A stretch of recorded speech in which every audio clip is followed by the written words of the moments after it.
Today we're going to be taking on section 2.3. Section 2.3 is actually a pretty good review section for us, and it's a section that you guys have done a lot with before in Algebra 1, but it's been a while since you had Algebra 1, so we'll go through this pretty thoroughly. So section 2.3 is linear function and slope-intercept form. We're going to work with finding the slope. We're going to work with being able to write equations in slope-intercept form, and then we'll be able to graph them using a slope-intercept form. Calculator, as far as the calculator needed, it wouldn't be bad practice for you to have your graphic calculator available. Graphic calculator sure is helpful when it comes down to ACT time, but also you can use your decimals calculator. That will work fine. Those are two excellent ways. Decimals is not allowed on the ACT, so that's why I would suggest you probably have your graphic calculator. First of all, what we did yesterday, direct variation, y is equal to kx, is a linear function, okay? K in this case happens to be the slope. Your y-intercept happens to be 0. But that's an example of a linear function, okay? The constant rate of change that's what we're looking at when we're talking about the slope of when we're talking about the slope of a line, it's a constant rate of change. The slope, now I don't know how you remember it. When I was a kid, they told us that, hey, it's rise or run. I never could get that. I'm finally getting my head around it a little bit now. But it's also the change in the y's, the vertical change or the horizontal change, the change in the y's or the change in the x's. And that's what we have listed here. Okay, y sub 2 minus y sub 1 or x sub 2 minus x sub 1. In the past, I've told students that, if there's happen to be different formulas that you should have tattooed someplace on your body, this particular formula will be tattooed someplace on your right arm, someplace that you can see pretty quickly, probably left arm, and most of you guys are probably right-handed. So someplace that you can see and get to very quickly. It's used in a lot of classes. It's really a big one. So now, to do this, we need 2 points. So let's go through some examples here. So we got to figure out what the slope is going through these 2 points. Now, the first thing, if you can't remember how to do this and you want to make sure that you're very accurate about doing this, you could go through and label these x1, y1, x2, y2. It doesn't make any difference which ones are your 1s or your 2s, as long as this particular pair is the same number and this particular pair is the same number. It's always x comma y, so that's why I have them listed there. I always start off everything with my equation because I got to make sure I have it written down there, and there it is. Now I don't put the number that's in y2, which is 1. Subtract from that y1, which is 4. x2, which was 8, minus x1.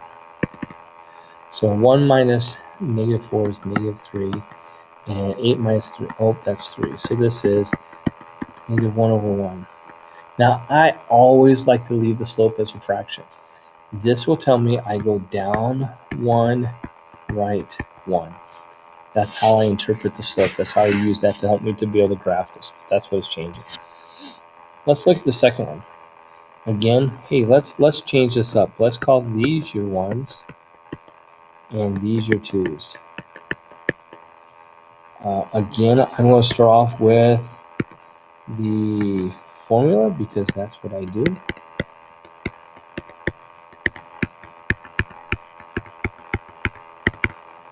All right, my y2 was 2 minus negative 2. My x2 was 2 minus negative 2. All right, add the opposites. That's 4 over 4, which is 1 over 1. So up 1, right 1. So there's that one. Now, does it make any difference which ones are my 1s and which ones are my 2s? It sure doesn't. I always choose the smallest one as my 2s, as my 1s, excuse me. I want the largest one as my 2, and I'm usually looking at just the y's. So on this particular case, so y is equal to y2 minus y1, x2 minus x1. Okay, so I'm going to look at this, and I'm going to progress. I'm not going to label which one's which here. So I'm going to use this as my y2. minus negative 4. And that means this must be my x2. So I get 7 over 0. Okay, so this tells me, actually this is an undefined slope. It would go up 7, but then 0 right or left, it doesn't matter. Okay, so now this one, I'm going to go up 7 every single time, but I'm not going to go any to the left or right. So that means this is going to be a nice vertical line is what this one ends up to be. Here are the 4 different varieties of slope. We have a positive slope. I call this uphill. And then this one, well, this one must be downhill. Okay, this one has a 0 slope. So this one to me is flat. And this one is the vertical line, so it's up and down. I don't really name this, but this is undefined. So that means I drop straight off the mountain, and I'm undefined at the bottom. But those are how these are going to look. Okay. Now I always look at these from left to right, so that's why this is uphill.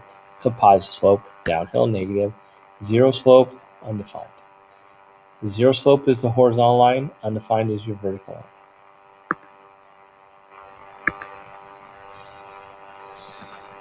Slope-intercept form. Okay, this is the form that you guys work with all the time. I mean, most in Algebra 1, we break you with this particular equation. This is another one that should be tattooed. This one, let's put this on your right wrist, right up there where you can see it all the time.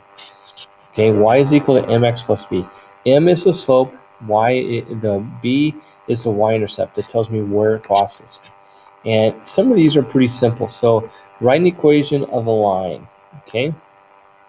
Now, when I have this, remember I got to put it in. This is the only form that they're giving me. So right here is m. The y-intercept is always 0, comma b. So this happens to be the y-intercept. So I'm golden. They gave me everything I need.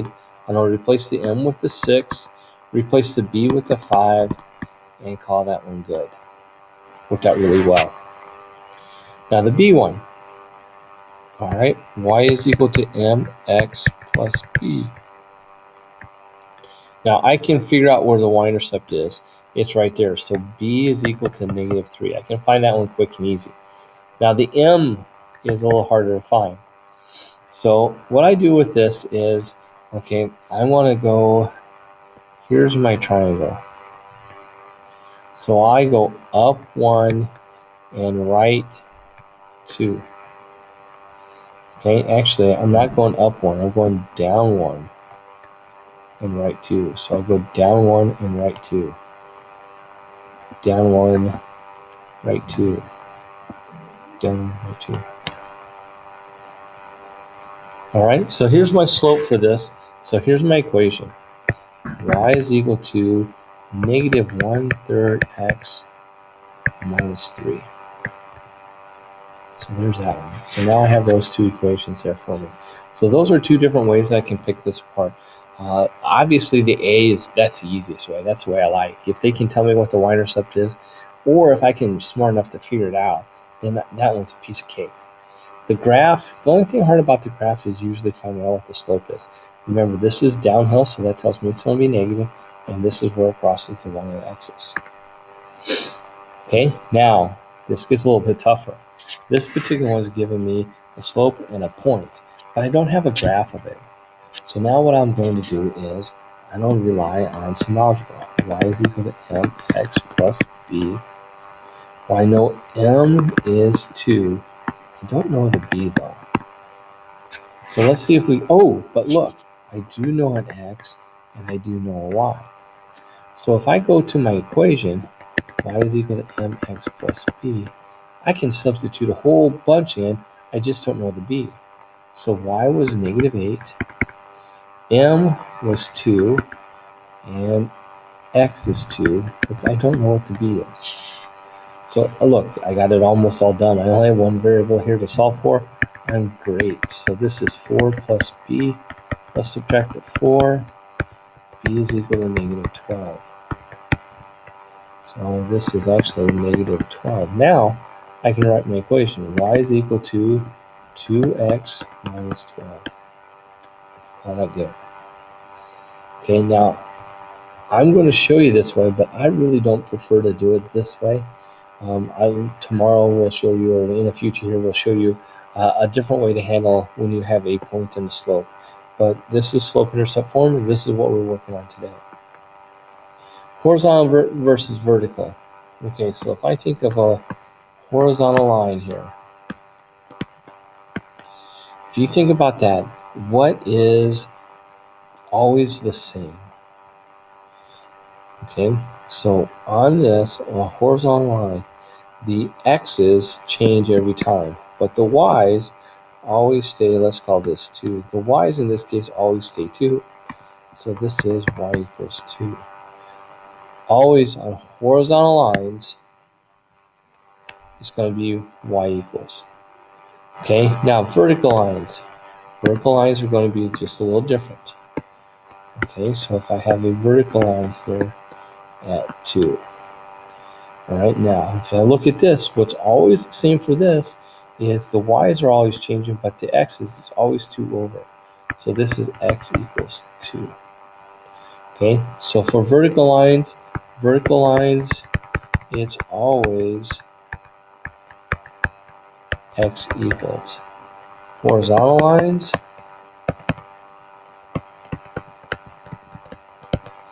it is always y equals. Okay. Now, I always get confused by those things. It takes me forever to finally figure that out. But that's what I'm going to go with this. Now we have to graph this. Okay. When you graph this, always graph point first. Okay. We're always going to graph the point first. So in this case, my slope is 3 over 1. That means up 3, right 1. My b is equal to 0, negative 2. So I go over 0, down 2, put a dot. Now from there I go up 1, 2, 3, right 1, put dot. 1, 2, 3, right 1, put dot. 1, 2, 3, right 1, put dot. Okay, I lost it. 1, 2, 3, 1, 2, 3. And I'm kind of particular about my, there we go. I'm terrible about drawing my lines straight, as you can see. So that's got to be good enough. Ooh, not in slope-intercept form. Kind of hard to graph this. Okay, now you got choices. You could make a table of values, picking numbers for x and see what y is. That's just not very happy though. So let's put this into slope-intercept form. So let's subtract 3x from both sides.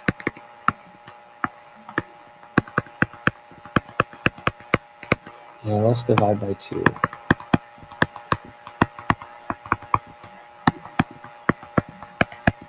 So there it is.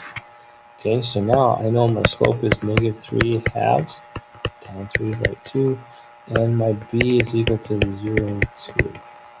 So over 0, up 2, put that. Down 3, 1, 2, 3, right 2, put that. 1, 2, 3, right 2, put that. 1, 2, 3, right 2, put that. 1, 2, 3, 1, 2, put that. There it is. 1, 2, 3, 1, 1, 2, 1, 2, 3. Draw the line.